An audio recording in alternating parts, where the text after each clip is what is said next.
Some companies are trying new IEM designs, going back to the days of earbuds, or finally recognizing that not everyone will enjoy the fit and style of IEMs. I recently reviewed the HZ Sound Bell Rhyme, a $25 earbud that makes a very compelling argument for trying earbud-style products. Today, we're going to talk about a hybrid IEM/earbud. This is the Wizr BS1, which is usually priced at $37 but can be found for $25. Keep Hi-Fi sent me the BS1 to review. Let's find out what this hybrid earbud can do. If you're into IEMs, then you must have heard of Wizr. These guys have been around for many years and produced several IEMs that have caught the attention of IEM fans. Wizr markets the BS1 with the motto, quote, "kind budget, nice sound." It is built of metal. They say that the BS1 has an open back design, is ergonomic, is designed by J-IDEA Studio. Maybe I'm supposed to know who or what that is, but I don't. I googled it and I could not find anything relevant about J.IDEA Studio. Wizr says that the BS1 has a multi-damping system. This is supposed to produce sound that is, quote, more natural and smooth. And you cannot have a Hi-Fi product without the requisite nonsensical word salad. Wizr says that the BS1 has, quote, warm sound like sunshine, and that the BS1 has, quote, warm and moist diffusion rumor sound. The BS1 supposedly has, quote, a wealth of sound information as well as a feast of pop music, end quote. A feast of pop music. Not very appetizing. Anyway, the vocals are supposed to be warm and the rhythm bright and full. I literally have no idea what the hell they're talking about. Anyway, Wizr seems very proud of the BS1. I just wish they provided more concrete information and a lot less audiophile feasting. The BS1 is an interesting looking earbud. It is a mixture of IEM and true earbud. The stealth black look gives it a unique character, which seems to go well with the overall aesthetics. The BS1 has an open vent on the back and angled ear tips that secure into the ears. This looks like it could jut out of the ears, but they really don't. In fact, once properly inserted, the BS1 sits nearly flat against the ear openings. The BS1 has a permanently attached cable that is sheathed in cloth. The cable feels nice, but unfortunately transmits a tremendous amount of microphonics when rubbed against clothing. In fact, just sitting and barely moving your head might cause an irritating amount of self-noise. On the bright side, the cable has inline controls. The BS1 comes with some accessories. You get a cloth bag and several ear tips. Wizr includes two types, and they do not make clear what each is supposed to do. I gather one is for enhancing vocals. Throughout my tests, I used the wider bore ear tips. As for comfort, the BS1 is surprisingly easy to wear. This earbud provides decent sound isolation, not dissimilar from true IEMs I have tried. There's a noticeable decrease in ambient noise if you use properly fitting ear tips. As I said earlier, the BS1 sits flush with my ears. If it wasn't for the microphonic cable, I would say that the BS1 is a superior earbud where comfort is concerned. I can wear the BS1 for about 4 hours, and much less when the microphonic cable gets too much to handle. Overall, the BS1 is quite well built. The unique design actually works, at least for me, and it is comfortable. The accessories are perfectly agreeable for $25, though not enough for the typical $40 MSRP. The biggest letdown is the cable. It is simply too microphonic. To test the BS1, I used it with various devices. This includes my Army ADI2 DAC, EcoZerta ITM03, Lotu PAW 6000, and Ibaso DX80. I used the stock accessories and the wide bore ear tips. I listened to my test playlist on Amazon Music HD. The BS1 is easy to drive. You do not need an amp and can plug it directly into your devices if you still have a headphone jack. My tests indicate that the BS1 has a sub-bass roll-off, but slightly emphasized mid-bass. In Mountains by Hans Zimmer, there's a rumble from the beginning, which builds into a crescendo. The BS1 presented this detail, but it was quieter than on the more neutral Moondrop Quarks. Transients was a little faster on the BS1 than compared to the Quarks. When the crescendo hit, the BS1 made the organ meld with the other instruments. The rolling thunder effect was audible, but it did not drown out the other elements. When the vocals chimed in, they rose from the background until they were shoulder to shoulder with the instruments. In Conquered by Overwork, there's a rolling marble sound at the beginning. This pans from right to left to center. The BS1 presented this sound and the panning. There are multiple drums in this track, and the BS1 rendered them all similarly. The various drums all had hard and sharp impact, and each drum strike melded with the next. The drum hits on the Quarks were a little less energetic, or not as sharp. I listened to several hip-hop songs including Pure Water, Newpatech, Relitten, and Uproar. On each occasion, the BS1 presented the sub-bass, but the transients was faster than what I heard on the Quarks. The subwoofer always sounded like it was at the other end of a medium-sized room. The vocals were 2 steps ahead of the instruments and retained their sparkle. The drums were louder than the sub-bass. I listened to my Sicario playlist. I used these tracks to determine if there's any audible bass distortion. Traversing from low to high volumes, I could not hear any distortion. Overall, the BS1 appears to have a sub-bass roll-off. You could probably EQ that closer to neutral. Mid-bass seems a little bit elevated. My tests indicate that the mids are forward and sibilant. In Ola Gartland's Why Am I Like This, there is natural vocal grain and sibilance mixed into the track. The BS1 presented both details and emphasized the sibilance. The BS1's sibilance rendition was a few decibels louder than what I heard on the Quarks. Orla's voice was 2 steps ahead of the instruments on the BS1. The Quarks, in comparison, presented Orla's voice 1 step ahead of instruments. There was some melding among all the instruments, but no muddiness. The drums were the loudest elements in the mix. In Want You Back by Haim, the BS1 again showed that it does emphasize vocal sibilance by a few decibels compared to the Quarks.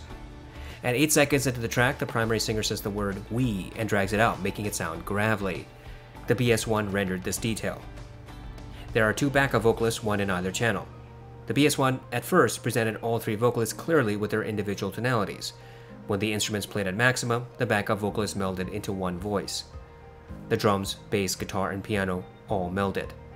The vocals remained 1 to 2 steps ahead of the other elements. In Superposition by Jan the Giant, the BS1 presented the ukulele, drums, and bass. All instruments melded their notes together slightly. The primary male vocalist was 1 to 2 steps ahead of the instruments. His vocal sibilance was not emphasized. There's a backup vocalist whose voice is layered beneath the primaries. Most IEMs and headphones cannot reveal this subtle detail, and the BS1 could not either. Between 1 minute and 10 and 1 minute and 20 seconds, there are sharp intakes of breaths. The BS1 presented this detail. Overall, the BS1 seems to have forward mids, with particular attention to vocals. There is a noticeable emphasis in female vocal sibilance. There's no better than average clarity in this region. My tests indicate that the BS1 has fairly neutral treble with a slight emphasis in the upper treble region. In Scherzo for X-Wings, the BS1 presented the brass and horns clearly. Their nasally signatures were easily audible. However, the higher pitched notes seemed a little bit exaggerated, slightly louder than what I heard on the more neutral Quarks. This difference was not significant, but somewhat noticeable in an A/B test. The timpani was audible, but did not drown out the other elements. The BS1 has some width, but no depth or verticality. Some instruments seemed further out into the wings, but none sounded like they were deeper into the room, and no sounds ever came from above or below. In Flight from the City, the BS1 made the piano sound like it was about 6 feet away. Its bassy notes were slightly under-emphasized compared to the Quarks. The cello was as loud as the piano. Both instruments melded their tonalities. I heard the pops and sizzles, the electric buzzing effects, creaking of wood on the pianist's bench, and the shifting of the cello's weight. In Take 5 of the Dave Brubeck Quartet, the BS1 rendered the piano in the right, drums in the left, saxophone center, and the bass 1 step behind. All instruments melded their tonalities, but none seemed veiled in the mix.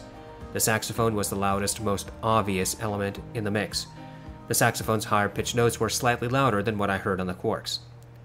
The cymbals are struck at different positions, which should result in varying tonalities. The BS1 made each cymbal strike sound the same.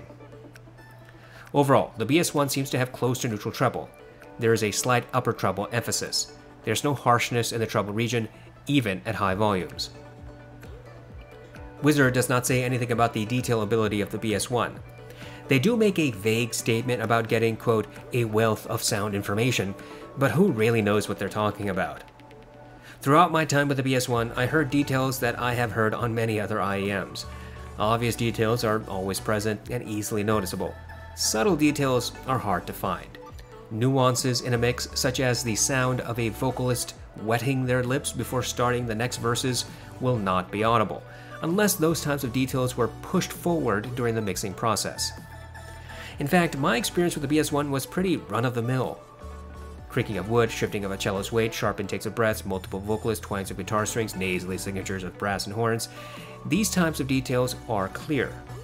But subtle, nuanced details are not any clearer on the BS1 than on far cheaper IEMs like the Quarks. For a more quantitative test, I used the song New Light by Kazuki. This track has layers of details, including the sound of children playing, wind, rustling of grass, synth, piano, and footsteps. I count the number of steps I can hear in the first 60 seconds. The WG-T2 presents 9 to 10 footsteps, the Heidi's MS2, 8 to 9. The Tin Hi-Fi T2 and the T2 Evo, which are basically the same thing, present 7 to 8 footsteps. The Moondrop Aria presents 7 footsteps. The T2 Plus, Blonde BL05, and the The Audio Legacy 2 present 6 to 7 footsteps. The Moondrop Starfield presents 6 footsteps. The Moondrop Quarks, Blonde BL03, and Triple Wind Melee each presents 5 to 6. And the BS1 rendered 6 to 7 footsteps. For my detail resolution scale, I use the Moondrop Aria and Starfield as the average performers. Any IEM that provides more or less footsteps is judged accordingly. Thus, on my scale, the BL03 would be considered below average and the Tin Hi-Fi T2 would be above average. Using this standard, it seems clear to me that the BS1 has average detail retrieval. Of course, changing ear tips or insertion depth and your own music may render different results. Whizzer says nothing about the BS1's soundstage ability. My test suggests that this earbud has slightly above average soundstage. The BS1 does not present a 3D experience. While you might hear some width, the BS1 does not excel at depth or verticality. The original recording, of course, has a lot to do with this as well. Just as with the detail resolutions test, I also have a scale for soundstage. For me, this involves, yet again, using the Moondrop Aria and Starfield as the average performers. Anything that has greater or lesser soundstage is judged accordingly. The Tin Hi-Fi T2 and Heidi's MS2 have above average soundstage. The Blonde BL03 and BL05S are average at best, and perhaps slightly below average in soundstage based on proper fit. The Starfield, Aria, and Quarks are average. I would place the BS1 a little wider than the Moondrop Aria. However, it appeared to me that the Tin Hi-Fi T2 was still wider than the BS1. Trying to understand Chi-Fi marketing is like deciphering hieroglyphics without a Rosetta Stone. You can make some blind shots in the dark, but you really have no idea if the cat is being sacrificed or worshipped. And if you don't understand that reference, then you clearly have better things to do than watch documentaries about Egyptian hieroglyphics. Anyway, Whizzer does kind of drop a nugget of information in all their marketing mumbo-jumbo. They mentioned that the BS1 has warm vocals. I would suggest that the BS1 has a warm, balanced sound signature that still provides vocal clarity. The sub-bass is rolled off. It is not anemic, but just enough that if you enjoy rumble, you will need to EQ. Mid-bass, however, is slightly elevated, and drum strikes tend to have a sharp emphasis. The mids are forward. Vocals stand apart from instruments. Mid-centric instruments tend to meld, and drums sound loudest in a mix of elements except for vocals. The BS1 emphasizes female vocal sibilance by a few decibels. The treble is fairly neutral until the upper treble, where there seems to be a minor upward deviation. Treble instruments are generally clear, and the BS1 does not sound fatiguing even at high volumes. The BS1 has average detail retrieval and slightly above average soundstage. I guess another way to describe this is to say that the BS1 has a warm, balanced sound. To better understand how New Gear fits into the market, we need to do true A/B comparisons. Here, we will put the BS1 against the HZ Sound Bell Rhyme, the Moondrop Aria, and the Blonde BL03. For these tests, I used the stock accessories. I plugged each IEM into a passive A/B switch. That switch was plugged into my RME ADI2 DAC. I listened to my test playlist on Amazon Music HD and tried the volume match. The Bell Rhyme, or BR as I call it, has a very different bass response. The BR has a bass roll-off, including the mid-bass. The BS1 has more sub-bass in comparison and also a mid-bass emphasis in general. Separation and clarity in this region is more obvious on the BR. The BS1 has more bass bleed into the mids. The mids are forward on the BS1 with an emphasis in vocal sibilance. The BR, on the other hand, has fairly neutral mids. Both products separate vocals from instruments, but the BS1 pushes vocals closer to the ears. Mid-centric instruments are clearer and more defined on the BR. The treble is somewhat similar. Both earbuds elevate upper treble. Neither sounds harsh or piercing. However, the BR has more clarity in this region. The BR has as much detail as the BS1, but more clarity overall and wider soundstage. In my New Light test, the BR rendered 7 footsteps. The Aria also has a different bass response compared to the BS1. The Aria has a bass emphasis, while the BS1 has a sub-bass roll-off. Mid-bass seems similar, but clarity and separation is slightly more apparent on the BS1. The Aria has greater bass bleed into the mids. The mids on the Aria are recessed, while the BS1 has forward mids. Vocals are usually 1 to 2 steps behind drums on the Aria. The BS1, on the other hand, pushes vocals at least 1 step ahead of instruments. There's a bit more clarity in this region on the BS1. Treble is a bit different. The Aria has a marginal emphasis in mid-treble and then an upper treble roll-off. The BS1 has a slightly upper treble emphasis. Clarity is more obvious on the BS1.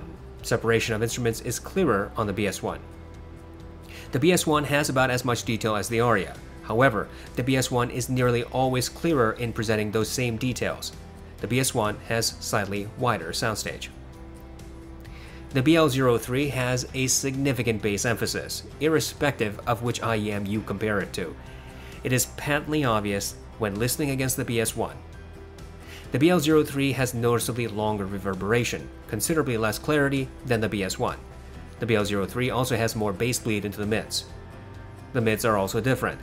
The bass usually outshines vocals on the BL03. However, the BL03 has a vocal sibilance emphasis, and this push is noticeably greater than that of the BS1. Vocals appear closer to the ears on the BL03. There's greater clarity and separation on the BS1. The treble is somewhat similar. Both the BL03 and BS1 have an upper treble emphasis. It's hard to tell which one is greater. However, going back and forth, it was also quite obvious that the BS1 had clearer treble instruments. The BS1 has greater detail retrieval, more clarity, and wider soundstage than the BL03. Comparisons help us figure out how amazing stuff actually is. Some of the most hyped products turn out to be nothing more than average performing gear propelled by overzealous fans, and other times you stumble onto pretty unique stuff. In any event, it is good to find affordable products that can perform as well as others that cost double or triple the price. Here, it is possible that one of the products I compared might be something that caters to your taste. Maybe you already have one, or maybe you're in the market. Just remember that no matter what anyone else says, the bottom line is down to you. You may not like what you hear, irrespective of how many people tell you that you must like it. I have a few products from Wizzr. They make generally good stuff, or at least no worse than the vast majority of Chi-Fi alternatives. They've been in the business long enough to know the ins and the outs. I'm pleasantly surprised to find earbuds back in the market. IEMs are not for everyone, and nobody needs to spend hundreds of dollars for sound they like. Sometimes a simple earbud is perfect. The BS1 is an interesting amalgam of earbud and IEM. I do not think this is a design unique only to Wizzr. I'm pretty sure I've seen it used elsewhere. Regardless, the BS1 straddles the line between in-ear monitor and dangling earbud. But is it value? At $25, yes, I think so, with a caveat. The BS1 has a balanced warm sound signature. It has a sub-bass roll-off, but a slight mid-bass emphasis. It has forward mids with sibilance. It has a marginal upper treble emphasis. It provides an average amount of detail, but good clarity. It has slightly above average soundstage. It is comfortable, it is simple, and in my opinion, it is attractive. And here comes the caveat. The only real issue I have is with the cable. Seldom do I encounter an IEM with a cable that is so prone to microphonics as the BS1. It is really quite disappointing in this regard. When I'm sitting still listening to the BS1, I'm fully immersed. But as soon as I tilt my head, the cable sound drowns out everything else. If Wizzr had simply used rubber instead of the cloth sheeting, they might have mitigated this problem. Or perhaps this is a byproduct of their multi-layer design. Maybe this will not bother you. Because of the microphonics I mentioned, however, I really could not recommend this earbud at the $40 MSRP. $25 makes a bit more sense to me. Perhaps the BS1 is a product you are interested in. It's a good product that falls a bit short because of a cable design flaw, but in all other respects, is a perfectly good product.